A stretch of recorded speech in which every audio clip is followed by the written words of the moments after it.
देश के सामने है। What do you think today's massive protest? और ये जो लड़ाई है ये राजनीतिक नहीं है, ये कॉन्स्टिट्यूशन की लड़ाई है, कॉन्स्टिट्यूशन को बचाने की लड़ाई है, वन मैन वन वोट की लड़ाई है। इसीलिए हमें साफ प्योर वोटर लिस्ट चाहिए। अधिकार को बचाने की लड़ाई है और इस लड़ाई में आपको विपक्ष के साथ उठ खड़ा होना होगा, आपको विपक्ष के साथ आवाज उठानी होगी, अपने अधिकार की आवाज उठानी होगी, अपने वोट के अधिकार को छीनने ही विपक्ष की मांग है। विपक्ष इलेक्ट्रॉनिक डेटा की मांग कर रहा है ताकि उसका सार्वजनिक रूप से ऑडिट हो सके, उसको मशीन में स्कैन किया जा सके, लेकिन इलेक्शन कमीशन ये मानने के लिए तैयार नहीं है। विपक्ष अगर आप भी टीवी पर जो सवेरे से चल रहा है वो देखकर ये सोच रहे हैं कि विपक्ष के सांसद सड़कों पर क्यों बैठे हैं, उनके खिलाफ बैरिकेडिंग क्यों की गई है, उनको गिरफ्तार क्यों किया गया, बात क्या है, तो अगले 1 मिनट के लिए मेरी बात जरूर सुन लीजिए, क्योंकि जो हो रहा है वो राहुल गांधी बनाम नरेंद्र मोदी की लड़ाई नहीं है, वो कांग्रेस बनाम बीजेपी की भी लड़ाई नहीं है, वो सत्ता और विपक्ष के बीच का भी मसला नहीं है।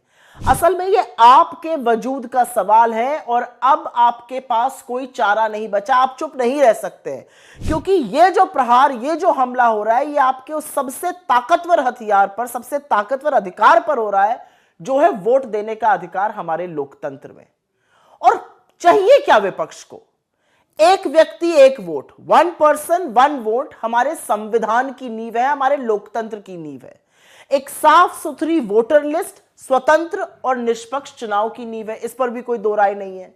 एक ऐसी मतदाता सूची जिसमें कोई डुप्लीकेट नाम ना हो, जिसमें नकली फर्जी पते ना हो, जिसमें फर्जी डिटेल ना हो, वो हर भारतीय का हक है, इसमें भी कोई दो राय नहीं है।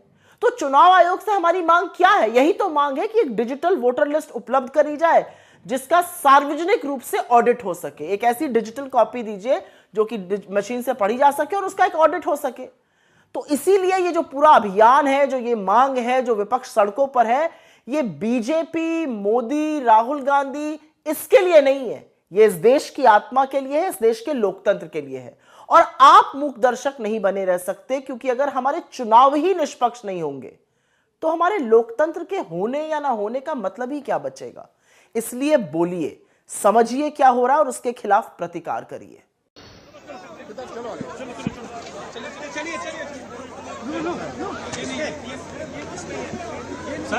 सर पुलिस आपको डिटेन कर रही है क्या? तो आप लोग गिरफ्तारी देंगे क्या?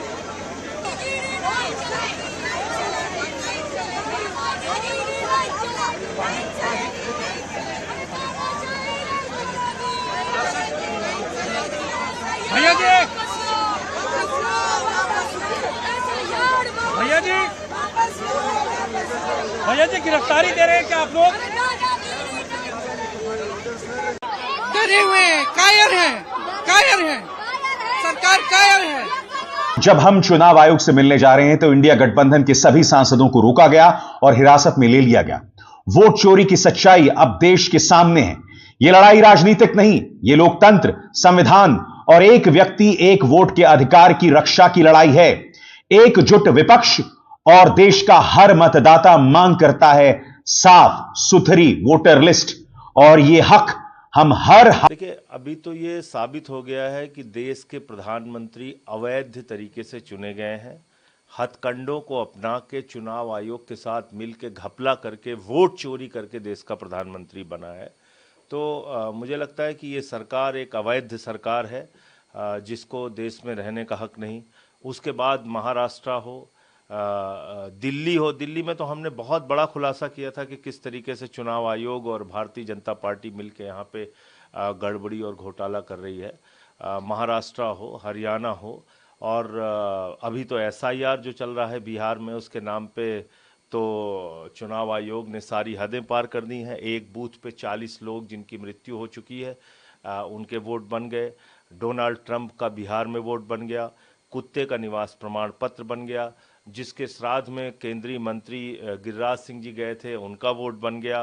बीएलओ जो है अपने हाथ से फॉर्म भर भर के लोगों के फॉर्म जमा कर रहे थे।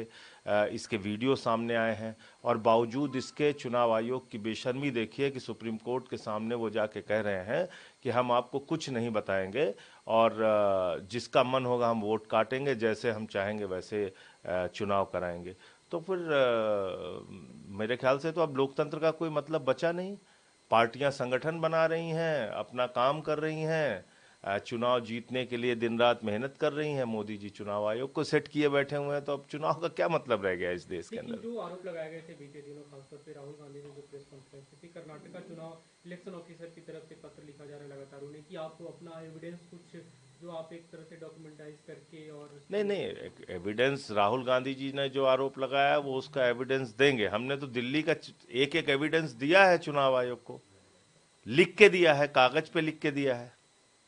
तो जब चुनाव आयोग खुद चोरी कर रहा है और अब तो ये साबित हो गया ना कि चौकीदार ही वोट चोर है, तो देश का चौकीदार जब वोट चोर बन जाए तो फिर आप लोकतंत्र के, स्वस्थ लोकतंत्र की कल्पना कैसे कर सकते हैं। तो चुनाव आयोग इस सब मामले में शामिल है, वो कोई अलग नहीं है। आप लोग का प्रोटेस्ट है, आज पुलिस ने परमिशन नहीं दिया, पुलिस ने कहा है कि कोई हमसे परमिशन मांगी भी नहीं गई है चुनाव। नहीं, उनसे परमिशन क्यों मांगी जाएगी भाई। चुनाव आयोग हम जा रहे हैं उनसे, उन्होंने जो घपला घोटाला किया है उसकी शिकायत करने के लिए, तो उसमें परमिशन की क्या जरूरत है। एक अंतिम सवाल, पाकिस्तान के आर्मी चीफ ने एक तरह से न्यूक्लियर वार की धमकी दी। उन्होंने कहा कि अगर भारत की तरफ से ऐसा कोई कदम उठाया जाता है तो हम आधे विश्व को डाउन कर सकते हैं। देखो, बड़बोलापन पाकिस्तान का एक चलन रहा है, तो उसका शिकार वहाँ का आर्मी चीफ भी है। लेकिन वो जो न्यूक्लियर वार की धमकी दे रहा है उसके ऊपर हाथ किसका है, उसको लंच किसने कराया? मोदी जी के दोस्त ट्रंप ने। तो मैंने तो पार्लियामेंट में कहा था कि ये लोग आईएसआई से बात कर रहे थे। मोदी जी की सरकार जब हमारी सेना लड़ रही थी पाकिस्तान से, तो ये लोग आईएसआई के प्रमुख से बातचीत कर रहे थे, मार्को रूबियो के जरिए, जेडी बैंस के जरिए।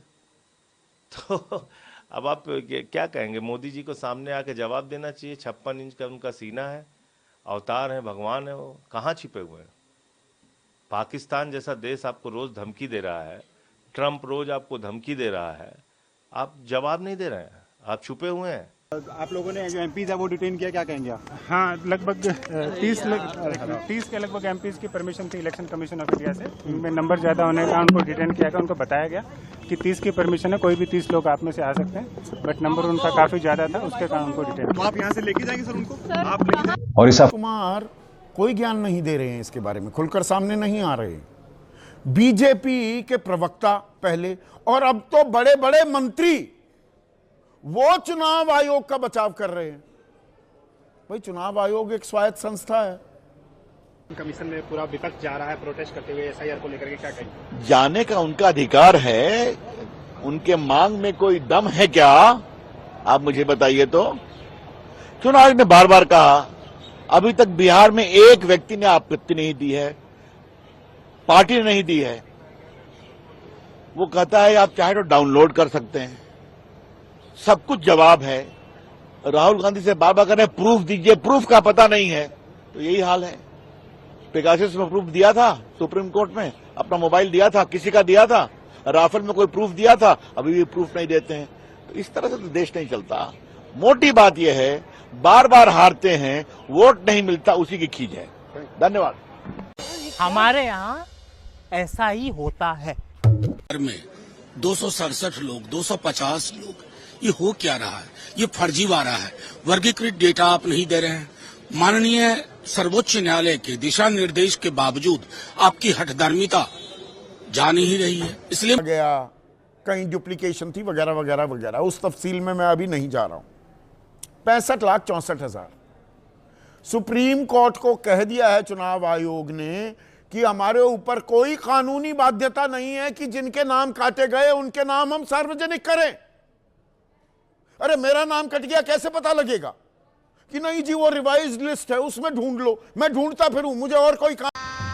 गजब बेइज्जती है। काम नहीं रह गया। मैं मुंबई में या बेंगलुरु में या दिल्ली में या पंजाब में रोजी रोटी कमा रहा हूं, या तो मजदूरी कर रहा हूं या नौकरी कर रहा हूं। मैं जाऊं वापस बिहार, जहां मेरा वोट बना है वहां के इलेक्टोरल ऑफिस में जाऊं और कहूं जी दिखाइए जी वो लिस्ट।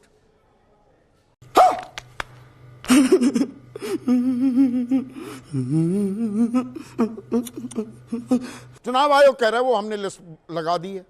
अरे जिसके नाम काटे हैं वो तो बताओ, कह रहे हैं नहीं बताने की जरूरत ही नहीं है, कानून की ऐसी कोई बाध्यता नहीं है।